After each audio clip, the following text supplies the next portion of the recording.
Hi, welcome back to Buddhism 101. Today we'll be continuing to talk about morality with part 2, which is called the guarding of the senses. In Buddhism, we recognize there to be 6 senses, and it's nothing magical or spiritual. It's just the 5 ordinary physical senses: seeing, hearing, smelling, tasting, feeling, and an additional 6th sense being just the mind, which is thinking. So seeing, hearing, smelling, tasting, feeling, thinking, these are considered to be the 6 doors, if you will, to experience, or doors to perception. So all of our experiences occur at one or another of these doors or these senses. The guarding of the senses simply means to prevent the mind from cultivating judgments, projections, extrapolations of reality, so subjectivity. Trying to keep the mind at some level of objectivity, where we experience the object as it is, because this is what will allow us to focus and to see things as they are, cultivating concentration and wisdom, which are what morality is meant to lead to. So the practice of guarding the senses is actually a much more intrinsic or essential form of morality from a Buddhist perspective. The consideration or the idea is that extrapolations, judgments, projections, these are all somehow immoral in the sense that, in the specific sense that they lead more to suffering and to stress. They lead us to misunderstand or to follow our addictions and our desires and our aversions and our hatreds and our fears and our worries. They tend to cultivate these negative states of mind as opposed to simply states of peace and clarity of mind. They tend to dull and to confuse and to darken the mind. So this is really the beginning or the entry level for meditation practice in a Buddhist sense, where we begin to pull the mind back from its judgments, from its partialities, its categorizing of reality into arbitrary categories of acceptable, unacceptable, good, bad, right, wrong, me, mine, and so on. Without having taken the time to really understand what is good, what is bad, what is right, and what is wrong from an objective point of view.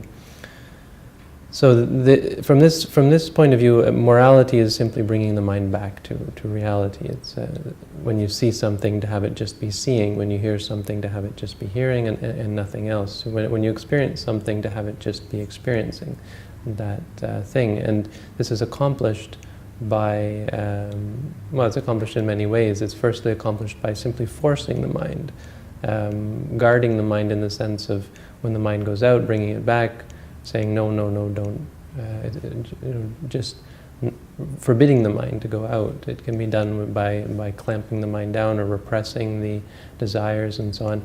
This is a conventional sort of guarding the senses.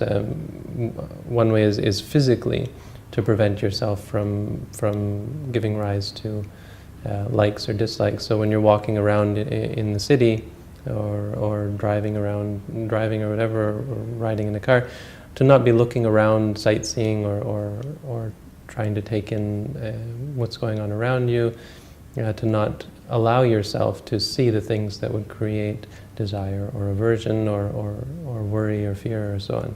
To simply close your eyes or lower your gaze or so on. To avoid specific situations, to not go to bars or to not watch entertaining shows or listen to music or so on, knowing that it somehow excites you and creates habits of addiction and attachment. But obviously this is only going to be a temporary fix, and I think it's worth noting that this will never give rise to concentration or wisdom by itself. So from the Buddhist perspective, morality has to be something deeper on an experiential level, where even when you see something that would potentially attract you, you are able to be objective about it. You're able to focus your mind just on the essence of the object. So again, seeing is just seeing. And this is accomplished by something that we call mindfulness. This is something that I'll get into in a later video. But for now, basically, the practice of morality requires this ability to capture the object in its essence. So when you see something, you remind yourself this is seeing. Just saying to yourself, seeing. When you hear something, you remind yourself, hearing. When you smell, smelling. When you taste, tasting. When you feel, feeling. When you think, thinking. Guarding the senses from any sort of extrapolation or projection. So the mind grasps the seeing as just an experience, and nothing more, grasps the experience just as it is. This is considered to be morality because it keeps the mind from any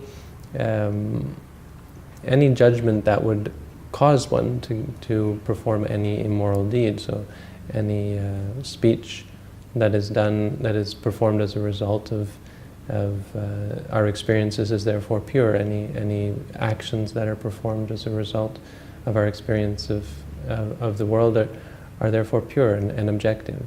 So instead of when we see something, getting angry about it and speaking or acting in a way to cause suffering, or hear or smell or so on, we're able to act rationally and with clarity of mind. So not much to say about it. It's quite a simple concept, but it's really the very essence of Buddhist meditation practice. This beginning of the path of cultivating morality, where we begin to pull the mind back, and eventually the mind will become accustomed to seeing things as they are. This will give rise to concentration and therefore wisdom, two things that we'll talk about in future videos. But for now, another aspect of morality, really probably the essence of what we mean by morality in a Buddhist context. So very important for us to understand at the very outset, so that we can get an idea of what is meant by Buddhist morality and Buddhist meditation practice. So thank you for tuning in. This is Buddhism 101.